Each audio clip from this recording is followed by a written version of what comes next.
पूरे जीवन भर बाबा की जितनी मुरलियाँ सुनी हैं सब में दो शब्द आए हैं, एक देही अभिमानी और दूसरा देह अभिमान। तो मुख्य बात समझने की है कि देह अभिमान क्या है और देही अभिमानी स्थिति क्या है।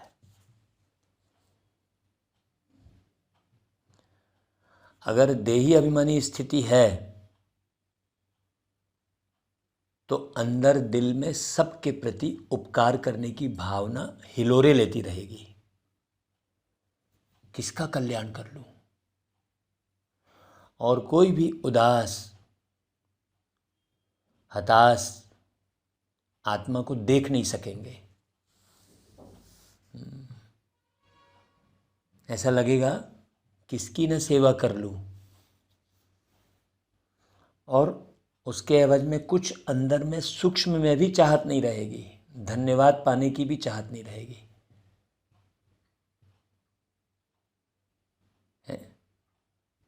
प्यार पाने की चाहत नहीं रहेगी। वो बाबा के प्यार से इतना भरा हुआ रहेगा जो देही अभिमानी अवस्था वाला होगा। देही अभिमानी मतलब ये नहीं है कि मैं आत्मा हूँ, ये संकल्प उठते रहेंगे। यह व्यक्ति सोचता है कि यार देही अभिमानी स्थिति किसको बोलेंगे और देह अभिमान स्थिति किसको बोलेंगे। देह अभिमान अपने ही खाने पीने का जुगाड़ कर रहा है, अपने ही सुख सुविधा का जुगाड़ कर रहा है, अपने मान सम्मान की फिराक में लगा हुआ है, अपने ही शानो शौकत के जुगाड़ में है, धन दौलत का संग्रहण कर रहा है, बहुत वस्तुओं का संग्रहण कर रहा है। ये देह अभिमान स्थिति कहलाएगी। दिखावेबाजी, शोबाजी, वीआईपी पना, हेड पना, ये देह अभिमानी स्थिति कहलाएगी। प्रसिद्धि के पीछे भागना है। देह अभिमान मतलब प्रसिद्ध, जिद्द और सिद्ध, इसमें लगा रहेगा देह अभिमान वाला व्यक्ति। तो बाबा वही कहते हैं, मीठे बच्चे देही अभिमानी हो रहना, यही बड़ी मंजिल है। क्योंकि पूरे 63 जन्म और कहो तो पूरे 83 जन्म कोई ऐसा समझाने वाला मिला ही नहीं है। दुनिया में भी जो उपकार दिखाते रहते हैं, इतनों को दान दिया, इतनों को ये किया, वो सब कोई उपकार थोड़ी है। घमंड है उसमें, तो उसमें अभिमान बढ़ रहा है। एक जन का अभिमान बढ़ रहा है और दूसरे का अपमान भी हो रहा है, उदासी भी बढ़ रही है, पूरी विकृति हो रही है। सोचो, तो यह बड़ी मंजिल है, बाबा कह रहे हैं। देही अभिमानी होकर रहना यह बड़ी मंजिल है। आदमी इसको सरल मत समझ ले, हाँ हम तो समझ गए, हम तो हो गया।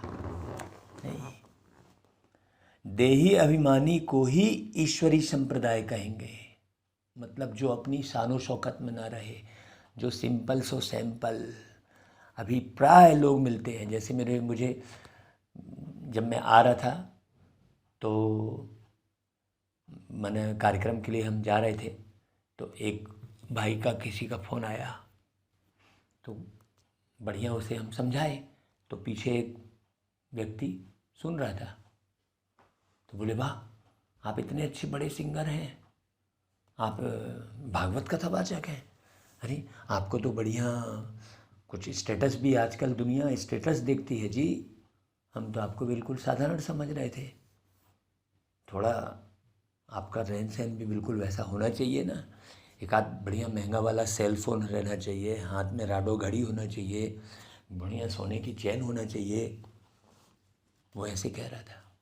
तो सोचो, माने लोगों ने क्या स्थिति बना रखी है भागवत कथा वाचक की और सिंगर की, और ये है ना संगीतकारों की। हैं? हम चुपचाप रहे, हमने उसको कुछ नहीं बोला।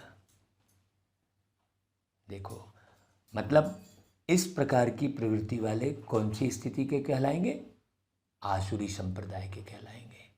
इसलिए दिखाया है रावण की सोने की लंका थी, और देवी देवताओं का भी स्वर्णिम युग था। देखो, दोनों का स्वर्णिम है, लेकिन देखो है समझने की बात बारीकी। तो बाबा कहते हैं जो ईश्वरी संप्रदाय के होंगे उन्हें बाप और परम धाम के सिवाय कुछ भी सूझेगा नहीं। हाँ, केवल एक बाबा और परम धाम वही दिखेगा, क्योंकि ये पूरी दुनिया में कोई आकर्षण नहीं।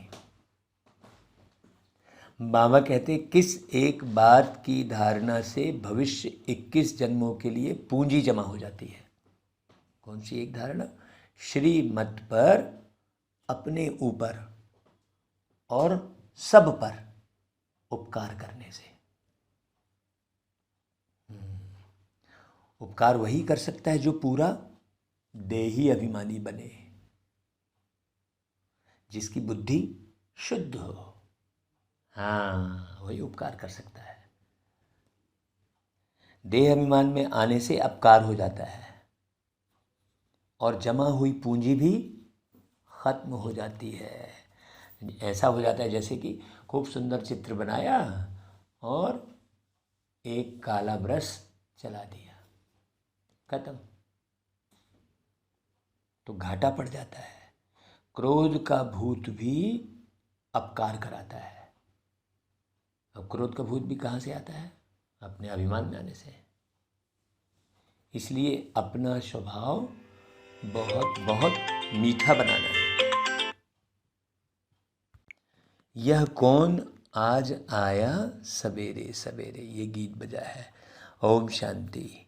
जब परमात्मा बाप आ करके जीव आत्माओं से मिलते हैं ना, तो जीव आत्मा को अपना जीवपना भूल जाता है। हैं?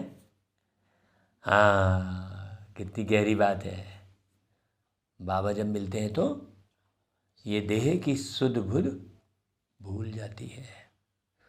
उनको निश्चय हो जाता है कि हम आत्मा हैं और परमपिता परमात्मा की संतान है। बाकी जो कुछ हम देखते हैं यह देह सहित देह के सर्व संबंधी आदि यह तो याद रहना ही नहीं है। बाप आते ही है बच्चों को वापस ले जाने के लिए। बताओ, ये बात किसी भी मंदिर में ये पुरुषार्थ कहाँ होता है कि बाबा आते ही हैं वापस ले जाने के लिए? ये रामायण में कहाँ है? ये गीता में कहाँ है? ये भागवत में कहाँ है ये लाइन? सोचो, किसी भी वेद शास्त्र ग्रंथ में ये लाइन नहीं है कि बाप आते ही हैं बच्चों को, बच्चे कौन? आत्मा, वापिस ले जाने के लिए। सोचो, बड़ी गहरी बात है ये, है ना भाई? तुम चौंक उठते हो, अरे ये क्या होता है, बाबा वापिस ले जाएगी? क्यों? फंसी है ना बुद्धि, यही ऐसा मन रमा हुआ है कि वापस जाने को दिल नहीं करता, तो चौंक उठते हो। ब्रह्मा की अंधियारी रात पूरी हो, सवेरा होता है। देह सहित देह के जो भी संबंध हैं वह टूट जाते हैं। तो चौंक गए हैं कि क्या हो गया है, यह पुरानी दुनिया देखने में नहीं आती, बस बाप और परम धाम ही सूझता है। यह वंडर है ना भाई, है? परंतु बाप को पूरा न पहचानने के कारण बुद्धि योग न लगने कारण देह अभिमान पूरा मिटता ही नहीं है। बाबा की तरफ बुद्धि जाती ही नहीं सारे दिन में। उनको हम बंदर संप्रदाय कहते हैं। बंदर जैसे ये खाऊं वो खाऊं, इधर भागूं उधर जाऊं, यही करता है ना, इस डगाल से उस डगाल भागता ही भटकता ही रहता है बंदर।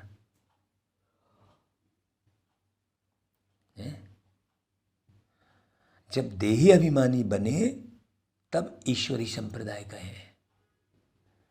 बंदर संप्रदाय का नारद के रूप में दृष्टांत है, इधर भागा उधर भागा।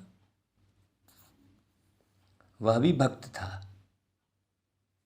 नारायण नारायण करता रहता था, झांझ बजाता था। उनको बाप ने दिखाया कि देखो तुम बंदर संप्रदाय हो। है? अभी मुरली सुनकर हर एक आत्मा अपनी जांच कर सकती है कि वो किस प्रकार का हरकत कर रही है ना भाई। संसार में रह के बाबा की मुरली सुनकर बहुत अच्छे से जांच हर आत्मा कर सकती है। थोड़ा शांति से धैर्यता से मुरली सुनेंगे तो पता चलेगा कि मैं कहाँ हूँ और क्या कर रहा हूँ। तो बाबा कहते हैं देही अभिमानी हो रहना बहुत मुश्किल है, बड़ी मंजिल है। भल पवित्र बनते हैं, पवित्र हैं, सत्य भी हैं, झूठ भी नहीं बोल रहे हैं, लेकिन बंदर बना। जो घर बार नहीं छोड़ने वाले हैं गृहस्थी, वह जाकर उन्हों को अपना गुरु बनाते हैं, बंदर लोगों को। सीधी सी बात। कलियुगी दुनिया के सभी मनुष्य मात्र नास्तिक निधन के हैं, पता ही नहीं है धनी धोड़ी का किसी को। हे भगवान, हे परमपिता परमात्मा, क्या पुकारते तो हैं परंतु उनको जानते ही नहीं कि आखिरिन भी वह कौन है, वो आके करते क्या हैं। सोचो। अब ये बताओ भाई कि वो आके ये बोलते रहेंगे क्या, हाँ तुम्हारे इतने भाई हैं, तुम्हारे इतने चाचा हैं, तुम ये मकान बना रहे हो, ऐसा बोलेंगे क्या? भगवान ऐसा चमत्कार दिखाएंगे? लेकिन लोग अरे वाह वो तो जान जा रहे हैं भाई, नहीं जरूर भगवान है, वहाँ अवतार है बोले। अब भगवान यही बैठ के करता रहेगा क्या? सोचो, भगवान क्या करते हैं किसी को पता भी नहीं है। तो पवित्र रहते हैं। ऐसे अच्छे और बुरे मनुष्य तो होते ही हैं। अब सन्यासी घर बार छोड़ते हैं तो पवित्र बनते ही हैं। जो घर बार नहीं छोड़ने वाले हैं गृहस्थी, वह जाकर फिर गुरु बनाते हैं। तो पुकारते हैं, पुकारते पुकारते बहुत थक पड़े हैं, कह देते हैं ईश्वर सर्वव्यापी है। अब ढूंढे ही नहीं, मिला ही नहीं तो क्या बोलेंगे फिर। बंदगी भी करते हैं परंतु जानते कुछ भी नहीं। यह तो समझने की बात है ना, बहुत गहरी। भगवानुवाच, गीता में भी भगवानुवाच है ना। तो यह है आसुरी संप्रदाय। भगवान ने क्यों कहा तुम बंदर मिसल हो?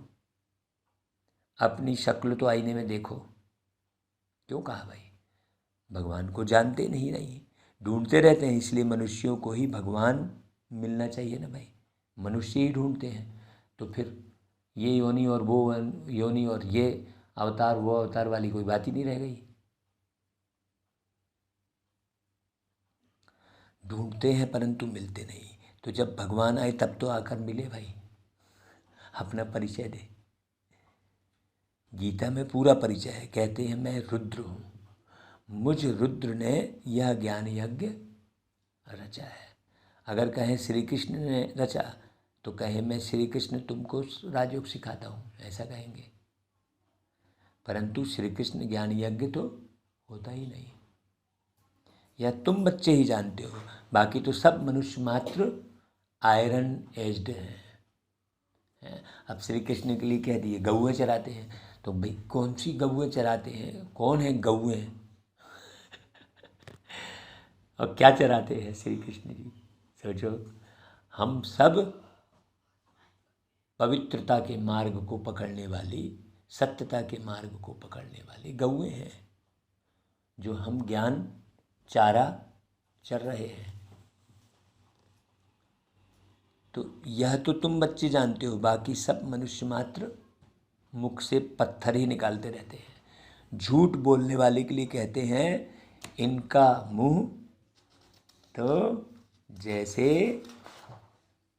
काला है। जब संन्यास धर्म की स्थापना होती है उस समय सृष्टि रजो है। तो भारत को पवित्रता में थमाने लिए यह पवित्र धर्म की स्थापना होती है। तो आखिर विषय विकार छोड़े ना भाई। उनको रजोगुणी सन्यासी कहा जाता है। सन्यास जरूर करते हैं परंतु रजोगुणी, वह कोई सतो प्रधान नहीं है, सत्य का उनको पता ही नहीं है। जब भारत कामचिता पर चढ़ने से जलना शुरू हो जाता है तब ड्रामा में इस सन्यास का भी पार्ट है। उनको कहेंगे, उनको कोई सहज राजयोग नहीं कहेंगे, वह भगवान ने नहीं सिखाया था, वे तो भगवान को ही नहीं जानते। यह बड़ी भारी भूल कर दी है जो श्री कृष्ण जी को द्वापर युग में आए ऐसा लिख दिया है। बाप बैठ भूले हुए मनुष्यों को समझाते हैं, परंतु समझाने में बड़ी रिफाइननेस चाहिए। अब मुरली के एक एक शब्द का यदि हम अर्थ बताने बैठ जावें तो एक मुरली 5 से 6 घंटे कम से कम लग सकते हैं। अब उतना सुनने वाला ही नहीं है कोई। समझो अच्छे से। सन्यासी लोग कहते हैं आप सन्यास धर्म की निंदा करते हो, तो बोलो, आकर समझो हम कोई निंदा नहीं कर रहे हैं। पहले बताओ तुम निंदा किसको कहते हो? परमपिता परमात्मा जो सबके बाप हैं, गीता के भगवान हैं, उनने समझाया है, श्री कृष्ण ने नहीं। परमपिता परमात्मा ने आकर कहा है कि यह कलयुग का अंत है। मनुष्य की बुद्धि जड़जड़ीभूत आसुरी बन गई है। यह है ही पतित आसुरी राज्य। सतयुग में है पावन दैवी राज्य। वह समझते हैं हम ही ईश्वर हैं, परंतु है तो नहीं ना भाई। ईश्वर तो सभी का एक है, जिनको सब याद करते हैं। यह समझने की बातें हैं। अब बताओ इसमें क्या समझने की बातें हैं? और बार बार बाबा कुछ लाइन बोलने के बाद ये ज़रूर कहते हैं कि यह समझने की बातें हैं। तो इतनी मुरली चली तो क्या समझ में आया? बारीक क्या समझ में आया? बारीक बात कौन सी बुद्धि में भेजे में घुसी? समझना हो तो समझो, परंतु समझाने वाला बड़ा रिफाइन चाहिए, प्योर चाहिए। हाँ, वही समझा पाएगा अच्छे से, जिसकी बुद्धि बाबा और परम धाम में लगी रहेगी। जिनमें क्रोध का भूत होगा वो क्या समझा सकेंगे? तो जो क्रोध का भूत, मोह का भूत, लोभ का भूत, छोटे बड़े भूत तो होते ही है ना, है? गंदी आदतें हैं। अच्छे अच्छे बच्चों से भी माया कुछ न कुछ करा देती है। यह है सब देह अभिमान की शैतानी।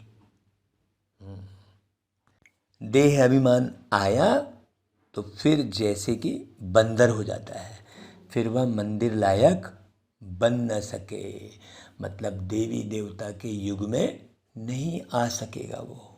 हाँ, नारद जी को कोई देवता नहीं कहते, नारद देवाय नमः नहीं कहेंगे, हैं? नारद देवाय नमः थोड़ी कहेंगे।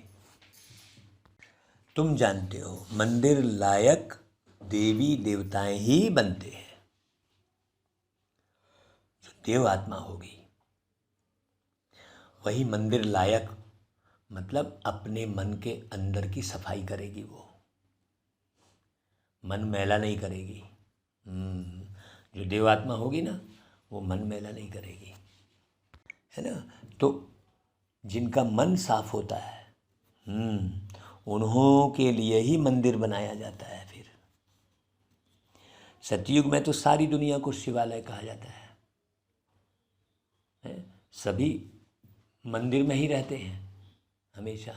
यहाँ तो मंदिर अलग से बनाते हैं, उसमें भी पत्थर की मूर्ति बिठाते हैं।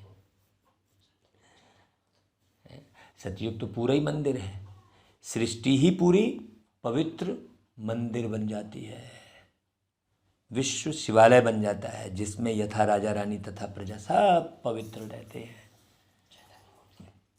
विषय विकारों का नाम ही नहीं रहता। तो कोई को बड़ा युक्ति से समझाना होता है। चूहा काटता भी है, फिर फूंक भी देता रहता है। ये उदाहरण दिया बाबा ने, है ना। उनमें यह अक्ल है। कोई सन्यासी आदि आए तो पहले युक्ति से उनकी महिमा करनी चाहिए। हम ऐसा ही करते हैं। आओ सन्यासी जी, आप तो बहुत अच्छे हो, जो आपने सन्यास किया, घर बार छोड़ा है, आप कितने महान हो। ऐसा बाबा बोल के बता रहे हैं, सोचो। तो तुमको मालूम है कि 2 प्रकार का सन्यास है।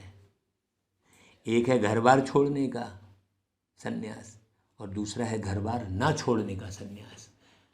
देखो, गृहस्थ व्यवहार में रहते राजयोग सीख स्वर्ग का मालिक बनना होता है। कभी सुना है? ऐसा सन्यासी से बोल सकते हो।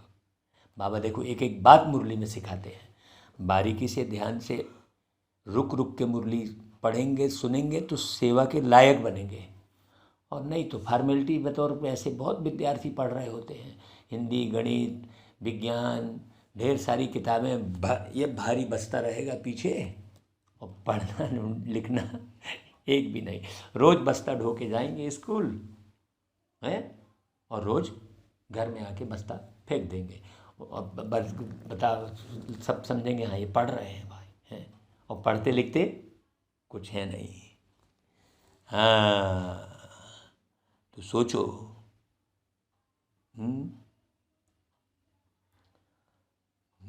कहेंगे यह बात तो कोई भी शास्त्र में नहीं है। गीता में श्री कृष्ण का नाम डाल द्वापर में ठोक दिया है, तो समझेंगे कैसे? है? फिर चित्रों पर भी समझाना होता है। तुम्हारा है घर बार छोड़ने का, सभी तो नहीं छोड़ेंगे भाई, तुमने तो छोड़ दिया, अब बाकी सब कहाँ जाए भैया? तुम सुख शांति के लिए तुमने ऐसा कर लिया, तो सब ऐसे ही करें? भाई प्रवृत्ति मार गया ना। तुमने प्रवृत्ति में रहते हुए फिर 5 विकारों का संन्यास नहीं किया है, हम कर रहे हैं, ऐसा बता सकते हैं बिल्कुल ताल ठोक के। हमको मदद मिल रही है किसकी? परमपिता परमात्मा की। ऐसे गृहस्थ व्यवहार में रहते 5 विकारों का संन्यास करने से हम स्वर्ग का मालिक बनेंगे। सतयुग में देवी देवताएं पवित्र थे, अभी नहीं है। वही देवी देवता है, अब पूजा करने से मिलेगा क्या? वही देवी देवताएं अभी अपवित्र हो रखे हैं। कलयुग के बाद फिर सतयुग आना ही है, तो बाप ही आकर सतयुग स्थापन करते हैं, और तो कोई कर ही नहीं सके। बाकी सब देवी देवता तो वाम मार्ग में चले गए, लिखा भी है जगन्नाथपुरी में, उसके चित्र भी बनाए गए हैं, फिर भी लोग नहीं समझते। प्रवृत्ति में रहते कमल फूल समान बाबा पवित्र बनाते हैं, ये बाबा की ही ताकत है। तुम कहते हो आग कपूस इकट्ठे रह नहीं सकते हैं, परंतु यहाँ रहते हैं। देखो आकर तुम्हारे पास प्राप्ति की अहम ऑब्जेक्ट तो कुछ है ही नहीं, भटक रहे हैं बस सन्यासी। बेहद का बाप जब आते हैं तब पुरानी सृष्टि का विनाश और नई सृष्टि की स्थापना हो जाती है। यह ज्ञान हमको मिलता ही है नई दुनिया के लिए। बाप कहते हैं देह सहित जो भी तुम्हारे संबंध आदि हैं सबको भूल अपने को देही समझ मुझे याद करो। ऐसे बाबा की जब याद आए तो पहले ये भी चेक करो कि मैं अपने इस नाम रूप को भूला हूँ कि नहीं। हाँ, मैं किस रूप में बैठकर बाबा को याद कर रहा हूँ। अब मेरा स्वरूप कैसा बना हुआ है, क्या मुझे अति सूक्ष्म अपना स्वरूप है, अपने स्वरूप का एहसास हो रहा है? क्या लाइट स्वरूप का एहसास हो रहा है? क्या बिल्कुल हल्के होकर हम बाबा को याद कर रहे हैं? वो याद पक्की कहलाएगी। तो देही समझकर मुझे याद करो, ये बाबा कह रहे हैं। यह हमारा राजयोग है सतो प्रधान। अब तो है तमो प्रधान, फिर तमो प्रधान से सतो प्रधान सृष्टि जरूर बननी ही है। सतो प्रधान बनाने वाले रचयिता बाप ही ठहरे। हम उस बेहद के बाप से यह सीख रहे हैं। भगवान एक है। ब्रह्मा विष्णु शंकर को भी देवता कहा जाता है। ब्रह्म देवाय नमः, शंकर देवाय नमः, विष्णु देवाय नमः और शिव परमात्माय नमः। तो उनसे नीचे तबके वालों को मनुष्य कहा जाता है। भगवान रहते ही है परम धाम में, हम आत्माएं भी वहाँ रहती हैं। ऐसे रिफाइनेस, बिल्कुल रिफाइननेस से समझाना है, एकदम क्लियर करके। परंतु योग पूरा नहीं है तो धारणा नहीं होती है, और धारणा नहीं होती है तो वो धार, ज्ञान की धार चलती नहीं है, बहती नहीं है, न धारदार ज्ञान दिखाई देता है। उदास होके बैठ जाते हैं। क्या करें, सुनाएंगे तो वही ऐसे कह देंगे। बाबा जो समझाते हैं वह किसको याद थोड़े ही पड़ता है मुरली का। भल कोई बच्चे कहे हम याद करते हैं, परंतु बाबा मानते नहीं। अगर तुम याद करते हो तो बुद्धि शुद्ध होनी चाहिए और धारणा अच्छी होनी चाहिए। धारणा है तो फिर करानी भी है, उपकार करना है। भाई तुमने धारणा की है तो तुम अपनी धारणा से औरों का भी उपकार करो। तुम जानते हो बाप आकर सब पर उपकार करते हैं, माया रावण अपकार करते हैं। बाप आकर एक ही बार इतना उपकार करते हैं जो 21 जन्म हमारा उपकार हो जाता है। उपकार कहो अथवा कृपा, आशीर्वाद आदि जो कहो, द्वापर में फिर अकृपा शुरू हो जाती है। रावण अपकार करते हैं, श्रीमत से ही तुम कोई का भी उपकार कर सकेंगे। श्रीमत क्या है भाई? देही अभिमानी बना तो उपकार करेगा, और देह अभिमानी बना तो अपकार करना शुरू कर देंगे। उपकार करने से भविष्य 21 जन्मों के लिए पूंजी जमा होती है। उपकार करने वाला बहुत खुश रहता है, और अपकार करने से तो जमा हुआ जो होता है वह भी खत्म हो जाता है। जबकि उपकार करना जानते हैं तो करना चाहिए ना भाई। उपकार करना नहीं जानते हैं तो ज़रूर अपकार ही करेंगे। दो में से एक काम होगा भाई, या तो तुम समर्थ बात करोगे या तो व्यर्थ करोगे, लेकिन बात तो करोगे ना। बिना बात किए तो रहोगे नहीं। हाँ, तो सोचो, उपकार करना नहीं जानते तो अपकार ही करते हैं आसुरी मत पर। मनुष्य हर एक दो पर अपकार ही करते हैं। जितने भी मीडिया चल रहा है सब क्या है, एक दूसरे को सब नेगेटिव समाचार ही सुना रहे हैं। काम कटारी चलाते हैं। बाप को भूला तो उपकार करना भूला, तो वह फिर अपकारी जरूर बनेगा। सेकंड में उपकार और सेकंड में फिर अपकार कर देते हैं। देखो सेकंड की बात कर रहे हैं बाबा, बारीक बात है। तो देखो प्रत्येक सेकंड चेकिंग जारी रहे बिल्कुल। भावना ही गंदी हो गई। सोचो। अच्छे अच्छे बच्चे कितने उपकारी थे, उपकार करने की शिक्षा जानते थे, अपने ऊपर भी उपकार करते थे तो औरों पर भी करते थे, फिर माया के चक्र में आकर भागंती हो गए, अपकारी बन पड़े। कितना अपकार करते हैं, मनुष्य समझते हैं कुछ तो होगा जो भागे हैं, हम फिर कैसे जाएं, उल्टी सुल्टी बकवास जाकर करते हैं। गोया जो उपकार करके खाता जमा किया, सो फिर अपकार करके अपने खाते को मिट्टी में मिला दिया उठा के। ऐसे बहुत हुए हैं और होते भी रहेंगे। ये बाबा क्यों बोल रहे हैं? हमको इन सब बातों पे ध्यान देना ही नहीं है, फंसना ही नहीं है भाई। बाबा सावधानी दे रहे हैं। मुरली में बाबा शिक्षा भी देते, सावधानी भी देते, प्यार भी करते हैं और सेवा की विधि भी सिखाते हैं। ऐसे प्यारे बाबा कभी नहीं मिलेंगे भैया, है ना भाई। देखो, जिसने उपकार किया वही फिर देह अभिमान में आने से अपकारी बन पड़ा। मनुष्य मनुष्य पर अपकार ही करते हैं भाई। अब ताला लगाते हो तो किसके भय से है? किसके भय से ताला लगाते? मनुष्य के भय से ही तो ताला लगाते ना, नहीं तो ज़रूरत क्या है ताला लगाने की? सोचो। उपकार तो कोई कर ना सके जब तक श्रीमत पर ना चले। ताला क्यों लगाना पड़ रहा है? क्योंकि सब विषय विकारी हो चुके हैं। अपकार कराने वाली रावण मत है, अभी अभी श्रीमत और अभी अभी रावण मत पर चल पड़ते हैं। दुनिया में तो पूरी टोटल रावण मत, तो दुनिया वालों की मत पे जैसे ही चला तो कौन सी मत कहलाएगी भाई?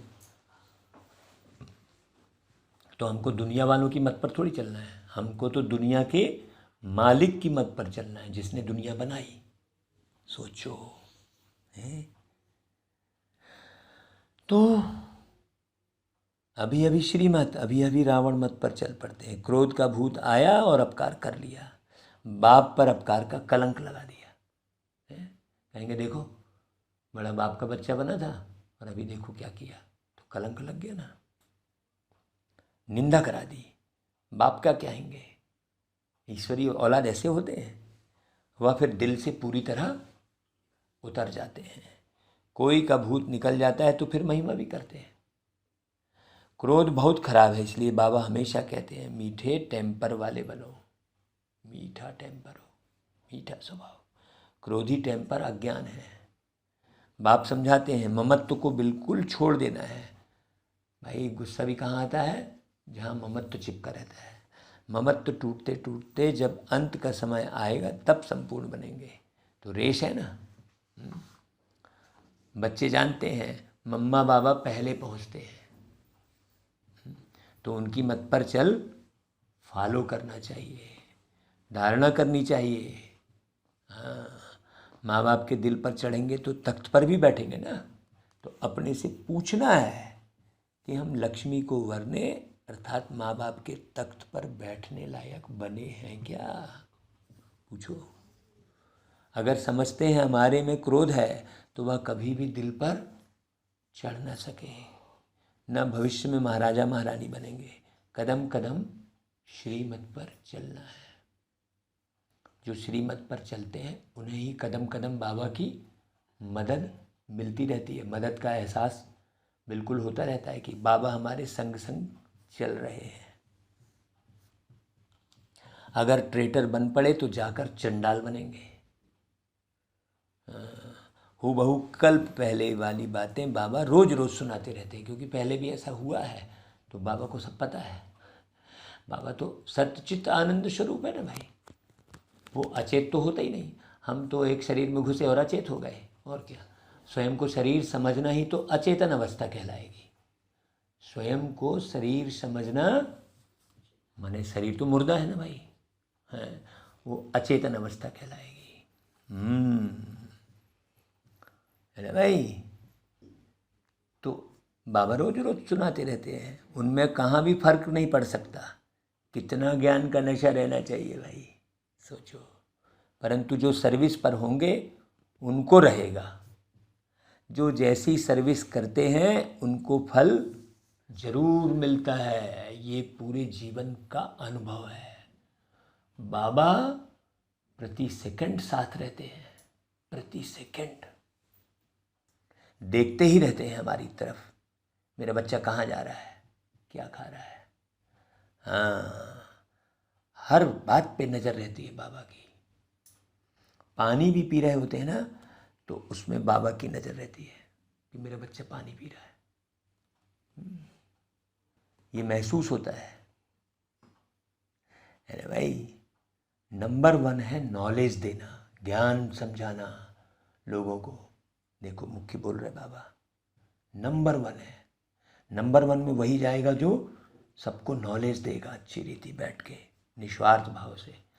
उसमें बहुतों को सुख दे चक्रवर्ती बनाना है। औरों को बनाएंगे। सर्विस की युक्तियाँ तो बहुत अच्छी बताई जाती है, कहाँ भी सर्विस हो सकती है। फिर करके 100 में से 1 जगेगा। भाई मेहनत का काम है, आपको बोर नहीं होना है। अरे कितना समझाएं, वही कहा ना, बाबा एक के लिए 1 लाख रुपए खर्चा करवा देगा, एक आत्मा के लिए। तो ऐसे ऐसे रात दिन बाबा का विचार सागर मंथन चलना चाहिए। अनेक प्रकार के विचार चलते हैं, कितने विघ्न पड़ते हैं। विश्व को पवित्र स्वर्ग बनाना है, उसके लिए अथाह ख्यालात चलते हैं, है ना भाई। हाँ, अब हमारे खूब चलते हैं, कई तो हंसते हैं, अरे ये तो बस आज ये करना है, कल वो करना है, ऐसा बोलते हैं, है ना भाई। बहुत लोग हंसते हैं। ख्यालात करते करते रात से सुबह हो जाती है। इसलिए गाया हुआ है, नींद को जीतने वाले। मैं जब चाहूँ तब सो जाऊँ, जब चाहूँ जब जग जाऊँ, है। जब मैं चाहूँ तब मैं इस शरीर में भोजन डालूँ, हाँ। जब मैं नहीं चाहूँगा तो नहीं डालूँगा, बस, है ना भाई। ये स्थिति।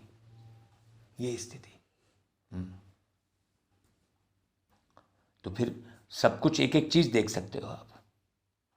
तो बाबा को कभी कभी तो नींद ही नहीं आती, ब्रह्मा बाबा को। बच्चों को विश्व का मालिक बनाना है तो इतना फिक्र रहता है। तुम बच्चों को भी इतना फिक्र रहना चाहिए कि हम श्रीमत पर कहाँ तक चलते हैं। बाबा को तो फिक्र रहती है भाई। बाप दादा संग हम बच्चों को ही कूल्हा देना है, कांद देना है ना भाई। सारी पुरानी दुनिया को रवाना करना है। आज सवेरे हम यही बोल रहे थे, भाई परमधाम कैसे जाएंगे लोग, हैं। किसी से हम बात कर रहे थे शायद, हाँ, तो ये बात कह रहे थे।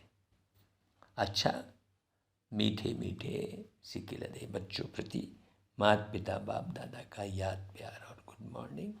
रूहानी बाप की रूहानी बच्चों को नमस्ते, और हम रूहानी बच्चों की रूहानी माता पिता बाप दादा को याद प्यार और गुड मॉर्निंग और नमस्ते। तो धारणा के लिए मुख्य सार अच्छी रीति सुनना भाई।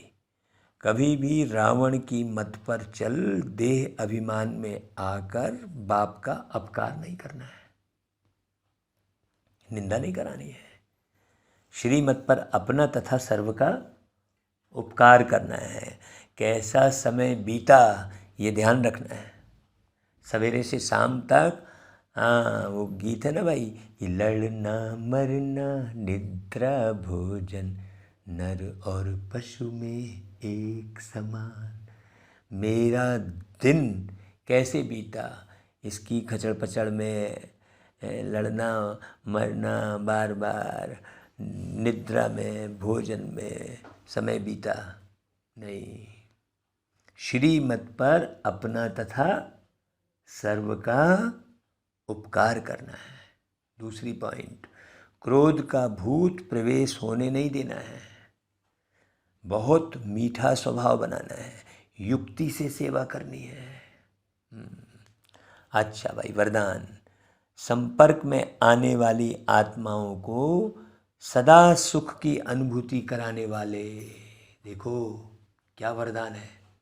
संपर्क में आने वाली आत्माओं को, हमने अभी कल ही परसों ये एक लाइन लिखी थी कि आपसे कोई मिलने आया तो क्या लेके गया, आपने क्या दिया उसको। ये एहसास होता है। वही बात, संपर्क में आने वाली आत्माओं को सदा सुख की अनुभूति कराने वाले मास्टर सुखदाता भाव। आप सुखदाता के बच्चे मास्टर सुखदाता हो, इसलिए सुख का खाता जमा करते रहो। और भाई मधुबन तो जमा करने का बहुत बड़ा स्थान है, यहाँ तो आप खूब जमा कर सकते हो। जब भी मधुबन आओ बाबा के घर तो जमा का खाता बढ़ा कर जाओ। ऐसा नहीं खाए पिए घूमे और चले गए। हाँ, बाहर अंगूठी खरीद लिए तो जाके बैच खरीद लिए तो बाबा का फ़ोटो खरीद लिए तो कुछ और मटेरियल खरीद लिए और चले आए। नहीं, हाँ, सेवा कितनी की, उपकार कितना किया, सुख किसको कितना दिया, ये खाता चेक करना। सिर्फ यह चेक नहीं करो कि आज सारे दिन में किसी को दुख तो नहीं दिया, लेकिन चेक करो कि सुख कितनों को दिया। जो भी संपर्क में आए, आप मास्टर सुखदाता द्वारा हर कदम में सुख की अनुभूति करें। इसको कहा जाता है दिव्यता या अलौकिकता। अब बताओ, ऐसी पढ़ाई कहीं है क्या? ऐसा फोर्स से बोलते हैं क्या? बच्चों को ऐसा पढ़ाते हैं? कोई टीचर ऐसा नहीं पढ़ाएगा, किसी स्कूल में ऐसी पढ़ाई नहीं होती है, जबकि यही पढ़ाई होनी चाहिए स्कूलों में। हर समय स्मृति रहे कि इस एक जन्म में 21 जन्मों का खाता जमा करना है। अच्छा भाई, स्लोगन, एक बाप को अपना संसार बना लो तो अविनाशी प्राप्तियां होती रहेंगी। अच्छा भाई, ओम शांति। बाबा जो अनुभव कराते हैं वो अनुभव की एक डायरी बना लो और डेट बाय डेट लिखो। कितने अनुभवों से डायरी भरी है, एक डायरी अनुभव की बनाओ सब लोग। कितने अनुभव हुए अब तक बाबा के साथ के, प्राप्तियों के, ये सब लिखो। मेहनत करो, मेहनत करना पड़ेगी, तभी आप देह अभिमान छोड़ सकेंगे और देही अभिमानी बनेंगे। ऐसा नहीं बाबा कराएगा, बाबा तो करा ही रहा है, मेहनत तो बाबा कर ही रहा है, मुरली सुना रहा है, पीछे पड़ा हुआ है ना भाई, हर पग पे देख रहा है बाबा, और कितनी मेहनत करेगा। सबसे जास्ती मेहनत तो बाबा ही कर रहे हैं। एक सेकंड में मैंने याद किया तो मेरे पास आ गए, विश्व के किसी कोने में भी किसी ने याद किया तो उनके पास चले गए। तो कितनी भागम भाग है बाबा की। सोचो, ऐसे बाबा को कितना याद करना चाहिए, हैं? नींद फिट जानी चाहिए बाबा की याद में। अच्छा भाई, ओम शांति।